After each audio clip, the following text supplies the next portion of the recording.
Hello বন্ধুরা, কেমন আছো সবাই? আশা করি সবাই ভালো আছো। তো আমার নিউ ব্লগে সবাইকে স্বাগত। তো আমি আজকে বাড়িতে করছি ডিমের ঝাল, তো সেই রেসিপিটা তোমাদের সঙ্গে শেয়ার করার জন্য চলে এলাম। তো দেখো আমি কিভাবে ডিমের ঝালটা রান্না করছি। তো দেখতে থাকো, আমি তোমাদের দেখিয়ে দিচ্ছি।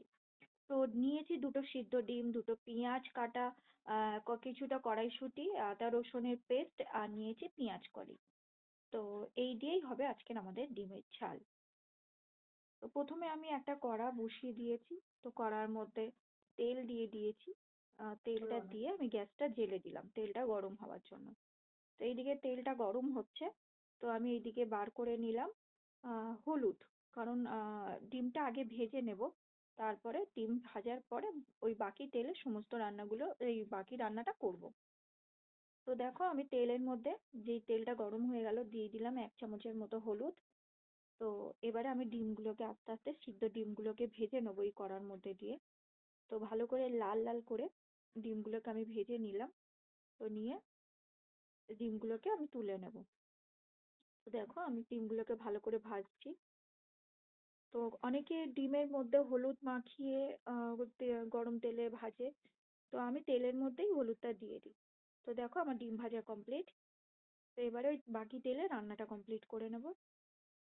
তো এবারে দেব আমি পেঁয়াজ কাটা, মানে কেটে রাখা পেঁয়াজ। তো আমি দুটো পেঁয়াজ কেটে রেখেছিলাম।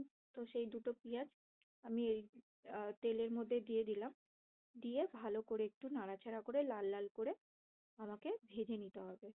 তো লাল লাল করে আমি পেঁয়াজগুলোকে ভেজে নিচ্ছি। তো দেখো লাল লাল করে পেঁয়াজগুলোকে ভেজে নিলাম।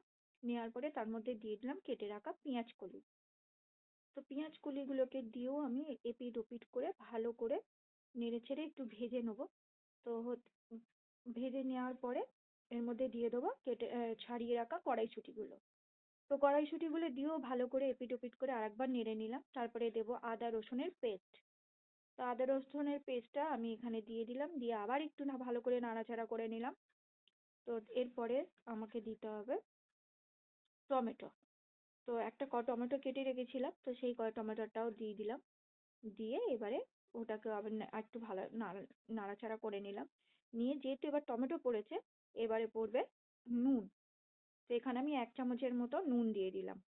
তো 1 চামচের মতো নুন দিয়ে নুনটাকে ভালো করে চারিদিকে সবজির সঙ্গে মিশিয়ে নেব। তো তো ভালো করে নাড়াচাড়া করে মিশিয়ে নিলাম। তো নুন না দিলে তো টমেটো মানে নরম হবে না। তো এবারে দেবো যা যা মশলা লাগে।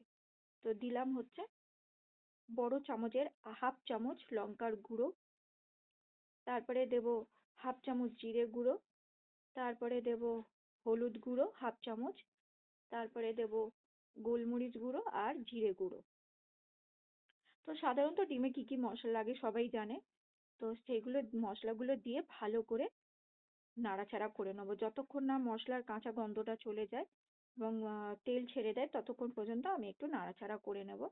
তো দেখো এখানে তেল ছেড়ে দিয়েছে, আর মশলাটাও এখানে ভাজা ভাজা হয়ে গেছে। দেখেছো, আমি তোমাদের তুলে দেখিয়ে দিচ্ছি। তো ভাজা ভাজা হয়ে গেছে। এবারে আমি এতে দেব 2 কাপের মতো জল। তো জল দিয়ে আমি এটাকে ভালো করে চারিদিকে নাড়াচাড়া করে একে 10 মিনিট বা 5 মিনিটের জন্য আমি একে ঢাকা দিয়ে দিলাম। তো আপাতত আমি 10 মিনিটের জন্যই ঢাকা দিয়ে রেখেছিলাম লো ফ্লেমে। তো আমি ঢাকাটা খুললাম, খুলে দেখলাম যে 10 মিনিট পরে ডিমের ঝালটা অনেকটা জল মরে গেছে। তো তখন আমি দিয়ে দিলাম দুটো ডিম, ভেজে রাখা ডিম। তো ভেজে রাখা ডিমগুলো দেওয়ার পরে কিছুক্ষণ পরে আমি আবার ঢাকা দিয়ে রেখেছিলাম। তারপরে 5 মিনিট পরে ঢাকাটা খুলে দেখলাম যে তরকারিটা মোটামুটি আমাদের হয়ে গেছে।